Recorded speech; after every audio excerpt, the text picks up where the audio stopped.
대왕의 최첩전과 9켤레 구두로 남은 산에 이 두 개를 촬영을 할 건데요.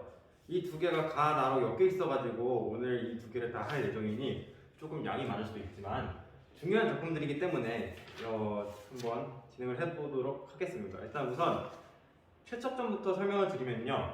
일단 갈래는 한문소설, 분담소설, 애정소설이고요. 성격은 사실적, 불교적, 우연적입니다. 여기서 우연적이라는 요소가 좀 중요한데 이 최첩과 나중에 오경이라는 여자애가 만나게 돼요.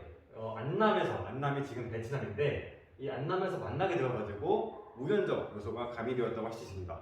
배경은 조선시대 임진왜란부터 정유재란인데요. 이게 일부만 발췌가 돼 있어가지고 그렇지 이 소설 전체를 읽어보면은 최척이랑 오경에서 아들이 또 이별하고 해가지고 이별과 재회에 대한 내용으로 이 당시 임진왜란이랑 병자호란이 일어났다는 사실을 알 수 있습니다. 주제는 전란으로 인한 가족의 이산과 재회고요. 특징 같은 경우에는 이별이랑 만남이 재회가 반복 구조로 되고 이제 전란으로 인한 당시 백성들의 고통 이런 것이 좀 드러나 있고 실제 전쟁을 배경으로 하고 이제 공간적 배경의 확장이 일어났습니다. 그럼 최초점부터 한번 보면요. 날짜는 어느덧 4월 보름이 되었다.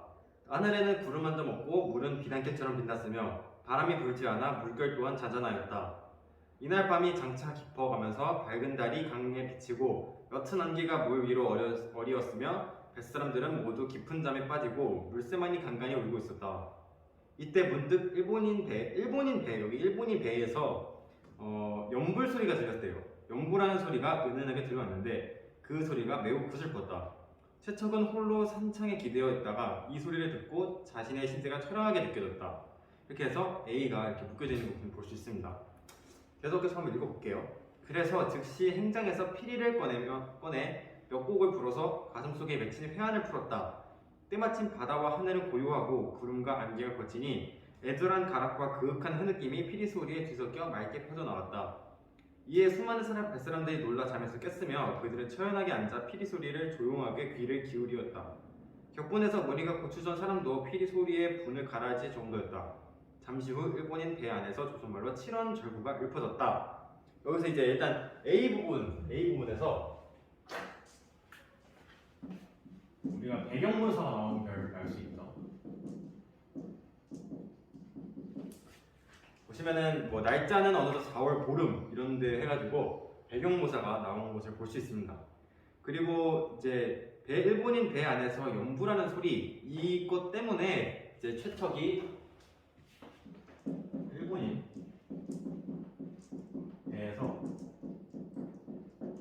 연불 소리가 들려가지고 최척이 피리라는 것을 꺼내요.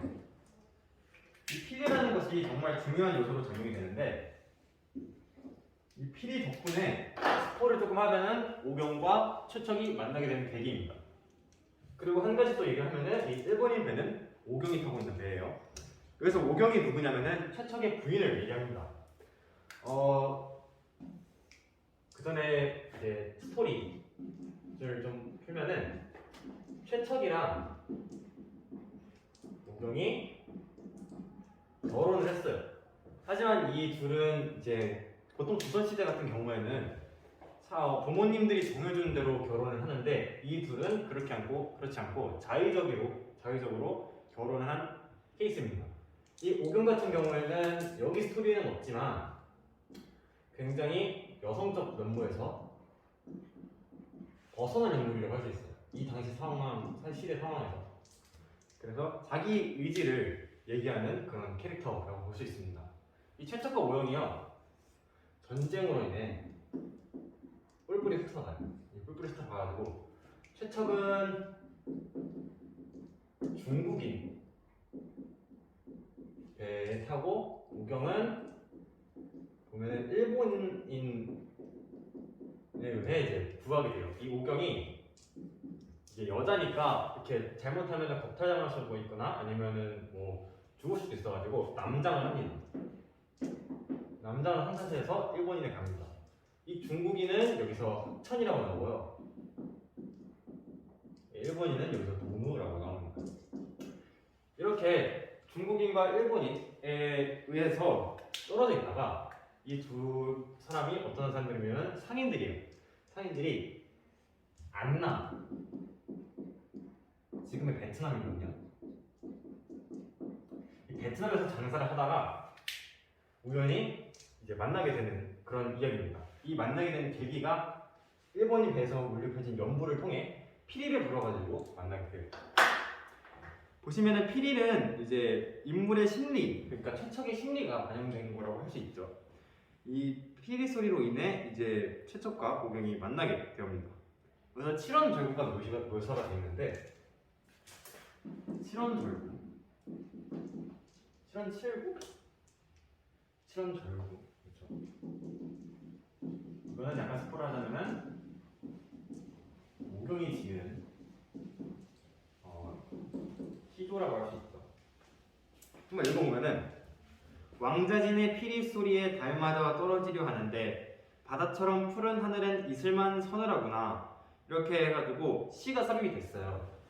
이런 스토리성 말고 그냥 일반적인 특징을 좀 알아보면은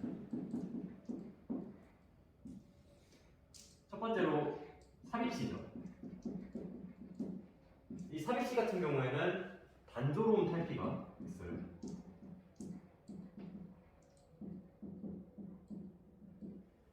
필칭도 하나씩 적어놓고, 이 왕자진이라는 사람이 누구냐면은 주나라의 신선으로 그냥 알면 좋고 안 하면은 딱히 몰라도 상관없는 사람인데 그냥 피리를 잘 부르는 신선이에요.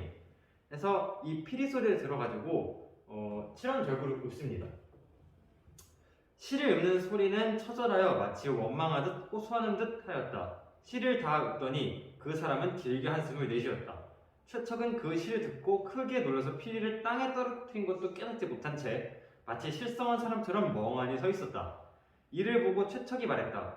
최척이 학천이 말했다. 어디 안 좋은 곳이라도 있는가? 최척은 대답하고 싶었으나 목이 메이고 눈물이 떨어져 말을 할 수가 없었다. 시간이 조금 흐른 뒤에 최척은 기운을 차려 말했다. 이 시를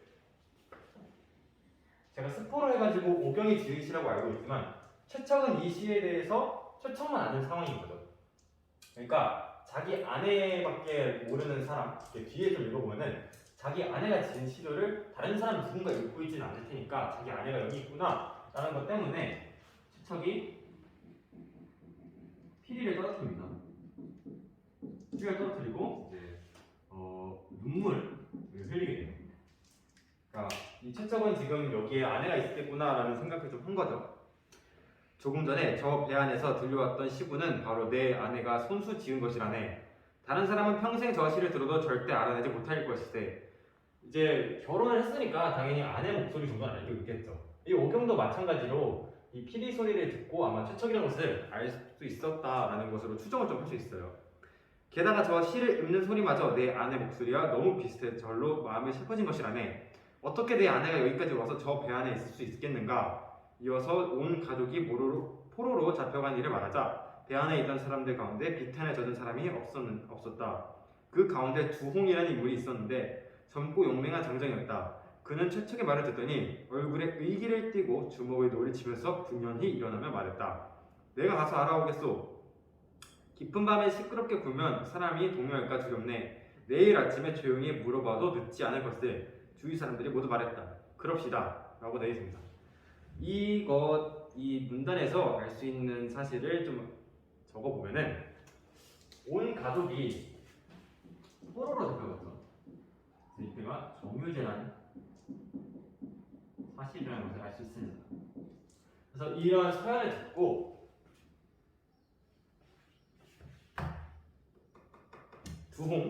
두홍이라는 인물이 나오죠. 두홍이라는 인물이 분연히 일어났다는데, 그래서 분연히는 분노하며가 아니고 이제 떳떳한 그런 뜻이에요. 이렇게 단어 뜻을 부를 수도 있으니까 어떤 것에 대한 떳떳하고 기운이 세다라는 뜻입니다. 두홍이 분연히 말했죠. 뭐라고 말했냐면은 지금 찾아가자.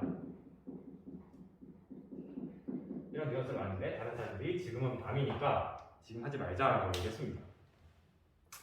어젯밤에 최척은 앉은 채로 아침이 되기를 기다렸다. 동방이 밝아오자 즉시 강둑을 내려가 일본인 배에 이르러 조선말로 물렀다. 어젯밤에 시를 읊었던 저 사람은 조선 사람 아닙니까? 나도 조선 사람이기 때문에 한번 만나보았으면 합니다.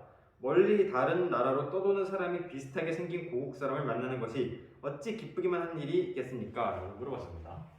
이제 얘기를 했죠. 여기서 알 수 있는 거는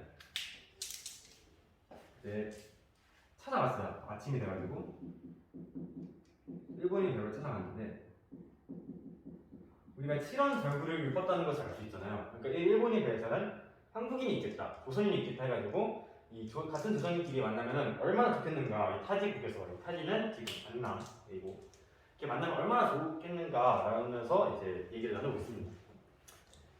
오경도 어젯밤에 들렸던 피리 소리가 조선의 곡조인데다 평소 익히 들었던 것과 너무나 흡사였다. 그래서 남편 생각에 감회가 일어 저절로 시를 읽게 되었던 것이다. 오경은 자기를 찾는 사람의 목소리를 듣고는 황망하게 뛰어나와 채척을 보았다. 자, 여기서 이제 드디어 눈물겨운 재회를 시작하죠. 아까 추정을 좀 했는데 이 오경이 피리 소리를 듣고 자신의 남편이라는 사실을 어느 정도 추정을 했죠. 이 피리 소리를 듣고. 그래서 나도 모르게 이제 시를 읊었다라고 했습니다. 그래서 결국 이 자기를 찾는 사람이 있으니까 이 채척과 오경이 재회를 하게 됩니다. 여기서 아까 특징에서 얘기했는데 재회도 중요한 소재로 나와 있습니다. 이게 특징이죠. 그래서 두 번째 이제 이별과 재회 이런 포인트들이 있어요. 두 사람은 서로 바라보고는 놀라서 소리를 지르며 끌어안고 백사장을 둥글었다. 목이 메이고 기가 막혀 마음을 안정할 수 없었으며 말도 할 수 없었다. 눈에서는 눈물이 닿아 피가 흘러내려 서로를 볼 수 없을 정도의 지경이었다.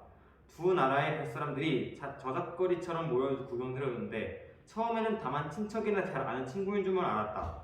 그 뒤에 그들은 부부라는 사이를 아는 것을 알고 사람마다 서로 돌아보며 소리쳐 말했다. 이상하고 기이한 일이로다. 이것은 하늘의 뜻이요 사람이 이룰 수 있는 일이 아니로다. 이런 일은 옛날에도 들어보지 못하였다. 최적은 오경에게 그간의 소식을 물으며 말했다. 라고 되어 있습니다. 여기서 이제 눈물이 닿자 피가 흘려 서로를 볼 수 없었다라는 이제 얘기에서 이게 비현실적인 게 아닌가. 이 특징에서 우연적이라는 사실이 있었어요. 근데 하지만 비현실적인 사실이 없었는데 이것은 비현실로 보는 게 아니고 과장법이라고 보면 될 것 같아요. 그래서 눈의 피 내용은 비현실이 아니면 과장의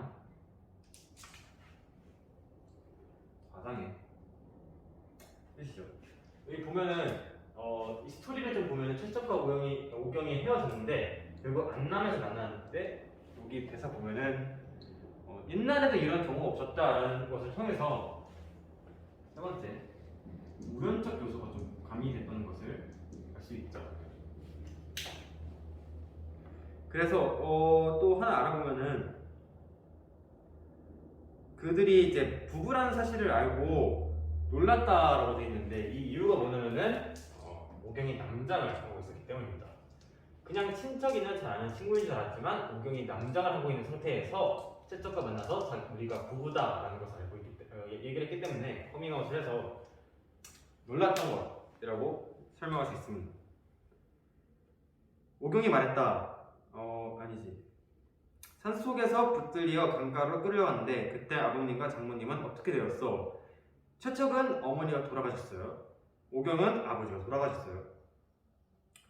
오경이 말했다. 날이 어두워진 뒤에 배에 오른 데다 정신이 없어 서로를 잃어버리게 되었으니 제가 두 분의 아니를 어떻게 알겠습니까? 두 사람이 손을 붙들고 통곡하자 옆에서 지켜보던 사람들도 슬퍼하며 눈물을 닦지 않는 이가 없었다. 이 눈물을 닦지 않는 이가 없었다 해서 이별의 이제 이산, 이 당시 시대 상황이죠.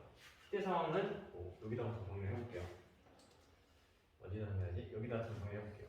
시대 상황 보시면은 첫 번째 이별의 상황이 나와 있어요. 헤어진 거에서 모두 같이 공감을 했다는 점에서 이게 사실적으로 쓰여졌다. 정의라는 실제 배경 사건을 이용해가지고 쓰여진 소설이다라고 알 수 있습니다. 두 사람이 손을 붙잡고 해가지고 학천은 돈우를 만나 백금 세 덩이를 주고 오경을 사서 데려오려고 하였다. 그러자 돈우가 얼굴을 붉히며 말했다. 학천이 여기서 얘기했던 중국인 이 최척을 거둔 사람이고 돈우는 이 오경을 거둔 사람입니다. 그래서 이 학천 입장에서는 좀 칙칙한 사람이죠. 그래서 학천 입장에서는 이 돈우랑 같이 협력을 해가지고 이 오경을 데리러 가자라는 어떠한 제스처를 좀 취하고 있어요. 그래서 내가 이 사람을 얻은 지 이제 4년이 되었는데 그의 단정하고 고운 마음씨를 사랑하여 친자식처럼 생각해 왔습니다. 그래서 침식을 하는 함께하는 등 잠시도 떨어진 적이 없었으나 지금까지 그가 아낙네인 것을 몰랐습니다. 오늘 이런 일을 직접 겪고 보니 이는 천지신명도 오히려 감동할 일입니다. 내가 비록 어리석고 무디기는 하지만 진실로 목석은 아닙니다. 그런데 차마 어떻게 그를 팔아서 먹고 살 수 있겠습니까? 라고 되어 있습니다. 돈우 입장에서는 일본인이에요. 돈우는 일본인인데 약간 비하인드 스토리를 풀면은 이 돈우라는 캐릭터는 어떤 인물이냐면은 이제 싸움을 싫어하는 인물입니다. 그러니까 정유재랑 임진왜란이 이제 뭐 1592년 그래가지고 쭉 일어나는 전쟁인데 이 전쟁에서는 일본인이 조선인을 학살하는 그런 어떠한 전쟁이 일어났죠. 일본인 신분인 돈우는 그렇게 싸우지 않고 옆에서 그냥 도와주는 조력자 역할을 합니다. 어쩔 수 없이 일본인이가 자기 전쟁에서는 자기 나라가 승리를 해야 되는데 직접적으로 조선인을 찌르고 죽이진 않습니다. 이런 돈우의 캐릭터를 좀 보면은 돈우가 좀 약간 인간미가 있다는 걸 알 수 있죠. 인간미가 그러니까 잔혹한 인물은 아니다. 근데 이 인간미가 이 대사에 그렇게 드러나 있습니다. 일단은 돈우랑 이제 오경이 만난 지 4년이 되었다고 합니다. 그러니까 딱 시기상으로 정유재랑 임진왜랑 딱 시기인 거죠. 그래서 이제 그가 아낙네인지도 몰랐다. 그러니까 남장을 하고 있어가지고 여자인지도 몰랐다라고 나와 있고 이것을 이제 겪고 보니까 정말 감동할 일이다. 그래서 내가 비록 어리석고 무지지만, 그러니까 내가 너무 좀 이렇게 어리석지만 그래도 이렇게 팔아넘기고 사람을 할 수는 없었다. 이런 감동적인 스토리를 듣고 내가 차마 백급 세덩이를 받을 수는 없었다라는 것에 대해서 돈우의 인간미가 좀 느껴지는 것을 볼 수 있었습니다. 따지고 보면은 돈우가 이제 오경을 안 줄 수도 있죠. 왜냐면은 오경이 일도 정말 잘하고 그래가지고 안 줄 수도 있었는데 이렇게 정도 있고 근데 돈우가 이런 아쉬움을 좀 남긴 채. 그러니까 보면은 문제에서 이렇게 아쉬움이 좀 나와 있어요. 이 아쉬운 파트는 뒤 파트에 좀 나옵니다. 그래서 돈우의 인간미가 돋보이는 이제 대화고 돈우는 즉시 주머니 속에서 은자 10냥을 꺼내어 전별금을 주면서 말했다. 전별금은 여기서 송별금, 그러니까 이별할 때 주는 돈이라고 합니다. 4년을 함께 살다가 하루아침에 이러게 되었으니 이별하게 되니 슬픈 마음에 가슴이 저리기만 하오. 그러니까 아쉬움이 남아있죠. 이미. 그냥 돈우가 아쉬움 없이 나눠줄 이제 오경을 주었다라고 하면은 그건 틀린 선지고 아쉬움이 어느 정도 남아있어요. 온갖 고생 끝에 살아남아 다시 배우자를 만나게 된 것은 실로 기이한 일이며 이 세상에는 없었던 일인 것이오. 내가 그대를 막는다면 하늘이 반드시 나를 미워할 것이오. 사우여 잘 가시게. 이 사우는 돈우가 오경한테 지어준 이름입니다. 그래서 여기서도 돈우의 인간미랑 혹시 이제 어떤 아쉬움이 좀 나올 수 있었죠. 그래서 오경이 손을 들어 감사 인사를 드리며 일찍이 중인영감님께서 도우해준 덕분에 지금까지 죽지 않고 살아오다 뜻밖의 난군을 만나게 되었으니 난군은 최척이죠. 여기서 주인영감님은 돈우이고 그 은혜를 잊지 않겠으며 제가 받은 은혜가 이미 끝없이 많기만 합니다. 게다가 이렇듯 기뻐하면 전별금, 그러니까 이별할 때 돈도 준 거죠. 전별금까지 주시니 진실로 그 은혜를 잊지 않겠으며 100번 절하여 감사드립니다. 최척이 오경과 함께 본대로 돌아오자 이웃 배에서 이들을 보러 오는 사람들이 연에 끊이지 않았으며 어떤 사람들은 금은과 비단을 주기까지 했다. 학천은 집으로 돌아와 별도로 방 하나를 깨끗이 청소하고 최척과 오경을 그곳에 살게 했다. 자, 사람들이 시대 상황은 여기서 정유재 이런 게 4년 이거를 돈우를 통해서 우리가 알았죠. 그래서 이별을 할 때 금, 은 이런 걸 같이 줬어요. 금 그러면서 학천이 이 아이들을 중국으로 다시 데려옵니다. 중국으로 데려와서 단 한 칸을 내어줘서 여기서 살라고 합니다. 그래서 학천도 어느 정도 인간미가 있는 사람이라는 것을 알 수 있죠. 그래서 학천은 따지고 보면 조력자이고 여기서 학천의 집으로 돌아온 거지 얘네가 귀향을 한 건 아닙니다. 따지고 보면 이렇게 뒤스토리에서는 뭐 귀향의 내용이 약간 나오긴 하는데 그냥 이 선지가 발표된 이 본문이 발표된 부분에서는 얘네가 귀향을 한 게 아니고 학천의 집으로 간 거예요. 집. 이걸 이렇게 강하게 얘기하는 이유는 문제에 나오기 때문입니다. 최척은 이미 아내를 만났기 때문에 더 이상 바랄 것이 없었다. 그러나 머나먼 이국당, 머나먼 이국당은 중국이죠. 이탁에 살고 있는 터라 사방을 둘러보아도 친척 하나 없었다. 이거는 사고무친이라는 이제 사자성어와 연관이 되어 있습니다. 항상 늙은 아버지와 어린 아들을 생각하며 눈물이 마른 적이 없었으며 밤낮을 가리지 않고 성심에 쌓여 있었다. 이 이유는 얘네 최척 오경 이외에 최척이 오경 외에 보시면은 장모님이 있었고요. 아버지가 있었고 얘네 사이에서 자식도 나옵니다. 이 갓난 애기 자식도 잃어버렸으니까 다른 가족들이 좀 걱정이 되는 거죠. 최척은 머나먼 이국 땅에서 더 이상 살 마음이 없었기 때문에 살아서 고향에 돌아가게 해달라고 묵묵히 기도하였다. 고향에 돌아가려고 기도를 했습니다. 기도. 가는 게 아니에요 고향으로. 그래서 이 최척전이 마무리가 됩니다. 뒷이야기를 좀 얘기를 해드리면은 결국 만나요. 어쩔지 만나는데 또 헤어집니다. 얘네가 또 헤어지고 또 다시 만나요. 또 헤어지고 결국 또 만나게 돼요. 그래서 한 3번 정도가 이제 만났다 헤어졌다를 반복을 합니다. 이 자식이 어린아이였었는데 나중에 뭐 커가지고 다시 또 이별하고 이 최척과 우경이 할아버지가 될 때까지 뭐 또 이렇게 이별과 만남 이런 거를 쓸 왔다 갔다 하는 소설입니다.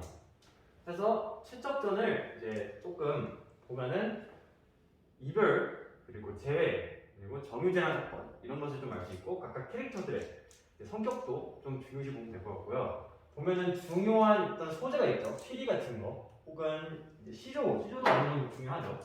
이 시조를 통해서 둘이 재회를 하게 되었습니다. 시조도 좀 중요한 소재라고 할 수 있습니다.